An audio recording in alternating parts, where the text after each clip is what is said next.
அத்திக்கடவு அவிநாசி திட்டப்பணிகள் 20 நாட்களில் முடிவடைந்ததும் இந்த திட்டத்தை முதலமைச்சர் தொடங்கி வைப்பார் என்று வீட்டு வசதித்துறை அமைச்சர் முத்துசாமி தெரிவித்துள்ளார். இந்த திட்டப் பணிகள் குறித்து ஈரோடு மாவட்ட ஆட்சியர் அலுவலகத்தில் ஆலோசனை நடத்திய பிறகு பேசிய அமைச்சர், எஞ்சிய 2 நீரேற்று நிலையங்களில் அடுத்த 4 நாட்களுக்கு சோதனை ஓட்டம் முடிவடையும் என்றார்.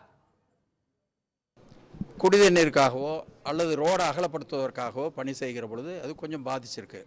அந்த பாதிப்புகளை இப்பொழுது சரி பண்ணுவதற்கான நடவடிக்கை எடுத்துக்கொண்டிருக்கிறார்கள். இது எல்லாமே ஒரு 20 நாளில் அந்த பணிகள் எல்லாம் ஒரு 20 அல்லது 25 நாளில் அந்த பணிகள் எல்லாம் முடித்து கொடுத்துருவோன்னு எங்களுக்கு உத்தரவாதம் கொடுத்துருக்கிறார்கள். எல்லாமே போட்டு காமிச்சாங்க. அவங்க சொன்னது எல்லாம் கரெக்டாக தான் இருக்குது. 20 டேஸில் அவங்க கொடுத்த உடனே முதலமைச்சர் அதை துவக்கி வைப்பதற்கான நடவடிக்கை எடுப்பார். அந்த 20 டேஸ் அதுக்கு தான் அவங்களும் சொல்லியிருக்காங்க.